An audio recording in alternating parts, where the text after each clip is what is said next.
Bien-aimé dans le Seigneur, Shalom, Bisikanyos, aux amis, aux alliés, vraiment, Moko ya Balandi, il y a un jour, une parole. Un jour, une parole, il y a les lots, tu y es pour la koye bisa. Moko azali branché, aux alliés Kolanda, biso na Réveil TV, qui non, ce qu'on a attaqué, parce que le diable a aidé. Aïebi. Première des choses, bien-aimé dans le Seigneur, il faut quand même te bonde là, tout petit moment oyo, na maboko na Zambé. Zambé tata na biso na likolo, kombo na yo ekomisa mapote kolala kola mukazali habitude. Merci pour la redisposer biso moment oyo, en fait que toi approcher le boussu à trône na yo, mais tu ramener peuple nyonso na maboko na yo. Un jour une parole. Un jour une parole, Seigneur te confirme na maboko na yo. Yonde lobela pe convaincre motema ya moko na moko zala nzambe na biso ngana kita yo do matanga na bunga yo do monana na kombo na Yesu Christ pe na ramener pensée de kodo so captif na obéissance à malbana yo par le nom de Jésus Christ lobi. Merci Seigneur Jésus Christ. Donc le baptême na biso les diables nous attaquent. Pourquoi? Bien aimé dans le Seigneur, ceux qui Satan ont attaqué bon ami ont attaqué yo parce que première des choses, parce que vous aurez appartenu dans Christ. Vous aurez appartenu dans Christ. Comme le Christ vit en toi, bien-aimé dans le Seigneur, tu dois être attaqué. La Bible dit celui qui s'attache au Seigneur est avec lui un seul esprit. Parce que au Canada, dans le colo, au comme motomo dans le colo, voilà la place pour attaquer. Pour monsieur en colo, Bible dans 1 Jean, chapitre 3, verset 8, il a apparu en fait de toutes les œuvres du ténèbre. Hier à mon et miso na pesi na yo nanga pour la côté tout misala ya molili. Allez maintenant pour la première cible où l'ennemi a attaqué parce que ça la mission ya ko détruire.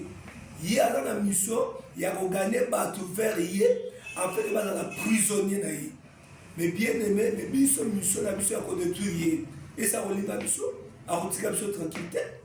Ya momoni Jean zo la mission le chapitre 15 verset 18. Abi si le monde vous haït, ceux qui m'ont killé so boya bino, yeba ke ba aïra ki ngai liboso avant bino. Donc ceux qui le baso boya yo, os attaqué parce que os a Christ. Pour Christ yo, yebe azala qui attaqué, oyo osana yi. Et qu'on s'est découragé parce que tu es attaqué. Qu'on s'est découragé dans ma combat sur ta on avait bref. Yo continue au ikapiku. Pourquoi? Parce que dans Jean, chapitre 16, 33, Abidabiso, bien-aimé, aux autres d'Abiso, je vous dis ces choses, afin que vous ayez quoi? De la paix à moi.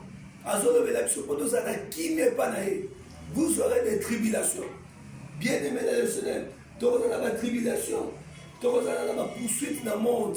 Mais tu as une colonne d'Abiso dans la lomba, biso pète au colonga. L'ennemi soloma, yope okolonga. Et on a eu comme ça un jour une parole à l'eau. Continuez à avoir confiance dans ça. Osa perdante. Osa perdante okoseka. Okoseka. Okomona likambo oza ba bomisi pona yo okokisama. Okoseka. Kolachete. Or le contraire so relâché. Oluki kana na nzambe za likolo na yo. Kana na nzambe za likolo. Bible lobi na yo na Jean na Jacques chapitre 4 verset 3. Attends Jacques chapitre 4 verset 4. Abi na biso na Jacques chapitre 4 verset 4. Ndekoni na zo na biso. Abi habité que vous êtes. Ne savez-vous pas que l'amour du monde est inamitié contre Dieu? Celui qui veut être ami du monde sera l'ennemi de Dieu. O alinga za moninga ya mokili azo comme ennemi ensemble. Parce que tu sais que le diable alinga Yesu te. Aluka au combattre depuis na libumu. Et alonga été. Tia botami alonga été. Bien aimé talaka Marie a Joseph, mais Joseph n'a pas nana. Atika Marie seul. C'est déjà combat. Mais Nzamba a intervenu quand il ça. Quand il a arrangé ça Joseph Atika aboya moi sinete parce que c'est mazanamo, ils aiment mon sang. On dit combat et a continué kobota manda va bota à l'hôpital va boy. Ma place est salie, exacté. De place tout se plaît. Ils ont pas combat. Avant ça la bête couche. Mais non, comme une Zambé, Azali Zambé, Yé a une mission pour sauver Yonanga. Voilà combat. Et continue tel robot ta place à botamaki dans la crèche. Et si il y a ma crèche, il y a ma niama. Avec le robot tamana. Na manche ba ye kotala ye ko botile mais héros de luki pa ba ba ne belé na tanaï. Donc combat est bataka. Yesu comme les ensemble. Balonga été. Même dans le ministère na ba combattre. Mais bien aimé, titan zambe fixé, c'est là qui a les kana croix. Ngonga le croix qui a les kana croix. Alonga, manke ba bomba ye, mais c'est quoi le maison na bobo? Pourquoi tout ça koba ngati? Ba ko bundisa nzo. Mais ba ko suka, ba ko kate, ko bomayo. Yo zo fi na volonté za. Zo fi na volonté ba tuté. Wana mission à accomplir. Wana mission à accomplir. Kangama na za. Koti kaza mais un jour une parole à l'élo. Ndo ebso kangama na za. Koti kate, même si j'y est avec malade, malade te. Vous êtes malade, mais ba moi tout ça ba bongsi ba mususu. Koti ka été, akanga ba muna na yo continuer. Combat ya Daniel a tiré les prières, a continué na prière. Et souka nango, bien aimé Daniel a bimaki vainqueur, malgré kota ki na boulu ya makos. Zamba bimisaki bolong. Combat ya Meshach Shadrach Abednego, dans Daniel chapitre 3. Zamba pesaki bango elonga, liboso fournaise à moto, ba polate, ba tumba mate. Ya on a eu ça de comment un jour une parole à l'élo. Yeba côté le baka na prière, côté kazambe tété le baka na maloba na yé, posa na mission. Mission ça na ko détruire misala ya Satan, ya mo Satan fa combattre yo. Yo ko abandonner té. Ya mo fa combattre biso. Ya mo moni Yesu azo ebisa. Pierre, Simon Pierre dans Luc chapitre 22 verset 31. Simon na bonde la ripona yo. Pourquoi? Parce que Satan a réclamé yo anika la format de yo za makasi, maman za makasi, papa za makasi, na prière soutenir ma faible, soutenir mon bal na yo, soutenir frère na yo, soutenir moi si na yo, kotika etier parce que monsieur ya monde yaki, il y a ko sauver ma âme, il y a ko soutenir les uns les autres, soutenir ma faible. Donc ça me ma pression makasi, ya ngoni Yesu a Simon la sambela ripona yo, mais yo tant yo okola yo pesa mitamo on a fermer les autres. Donc tous la mission, il y a fermer les autres, il y a retenir les autres, il y a soutenir les autres. Et on arrive ça de comment on a un jour une parole à nous. Ce qu'on aime, on commis trop combattu, moi abandonné. Na émission ensemble dans la émission téléma, qu'on a sématique, continuer à persévérer, continuer à persévérer. Il y a une mission aux amours, victoire, mon réunion, c'est pour nous. Sur les années d'église, on s'en belate, il y a un réveillon, pour y amayo, puis pour soutenir dans ma prière, puis dans l'enseignement, nous avons continué la route, à ta robot des athées, à ta moussa les athées, au banc athée. La Bible dit dans l'Ecclésiaste chapitre 5, verset 8, vraiment la fin d'une chose qui est son commencement. Soukanayo est bien. Soukanayo est bien. L'amour quand est la prière. L'amour quand est la prière. Ça n'a pas offrande de guerre. Ça n'a pas bien mettre à gêne. Ça n'a pas prière même pas moment. Nous capons ensemble. Au monde en victoire, nous avons coupé Samuel. Na yebi, Acte chapitre 12, Église, Basala qui menacé. Baboumi Jacques na épée. Comme héros de Monique, Bafani na bango kimia, pe ba monde sepeli, et pe si sous ma casse, asala sous ma baie, à Kangi sous Pierre, à Tchénabolo, Acte 12, 1, Tina 7, à Tchénabolo, l'église de comprendre le nom, de Rotika Boïté, à la Munga de Balamoua de ma côté prière, Taba Bonde, Zamba Yoki, à qui ange à côté Nabolo, à Missi Pierre, bien aimé, Bola Mouka, va combattre le Binoka.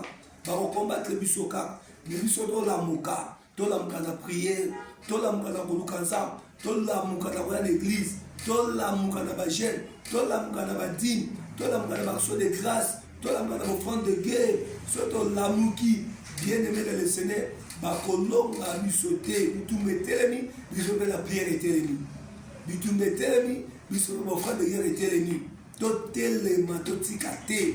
Pour Apocalypse chapitre 12, verset 12, le dit malheur à la terre et à la mer, quand les diabètes descendent vers vous, animés d'une grande colère. Dans le toit, il y a un kanda, mais à Koka yote aussi, même dans le Boko Naza. À Koka bisote, toujours compter dans ça. Nous amen. Nous amen, Makas. Là, nous avons la prière. Nous Seigneur Jésus-Christ. Seigneur Jésus-Christ. Na yebi, obenga kingai. pour ça l'espoir. Obenga kingai pour écraser l'ennemi les tia. Obenga kingai pour te na bimisa ba oya ngai na molili. Obenga kingai pour te na annoncer la bonne nouvelle au royaume na yo. Obenga kingai pour la lumière du monde.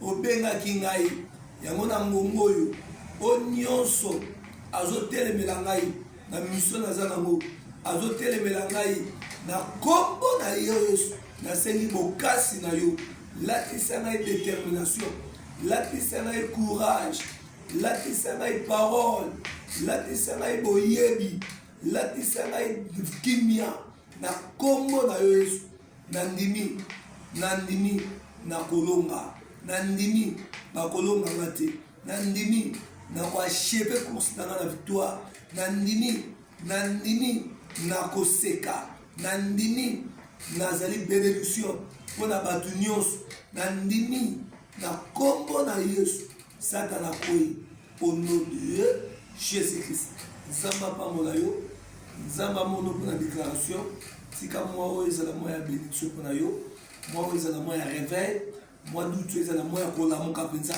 mwa dutu ezala mwa ya conscience o comprendre so oza na bitumba nkolo mpe batumba babungisa ye me balonga ye te babeli yo te feront la guerre on te vaincra pas bakobundisa biso bakolonga biso te. Jérémie chapitre 1 verset 19 zala na confiance en Nzambe telemisa toujours losambo telemisa toujours banso de grâce telemisa toujours offrand de gueule kola pambola bino ezalaki un jour une parole et le monde a bien aimé avec Raphaël et c'est quand nous sommes là dans biso on nous aura toujours vous allez pas pierre dans biso matinal dans réveil de Jésus-Christ abonne-toi dans réveil TV abonne-toi dans réveil TV là c'est amis abonne-toi vous allez dans biso dans bokani un jour une parole ma prière dans ya tombe ma prière dans ya 22h ma prière dans ya 12h bien aimé abonne-toi dans réveil TV merci Nzamba pambola qui tous allez dans Sima et miroir bien aimé, M. Kelvin, à vous la terre, toujours ici.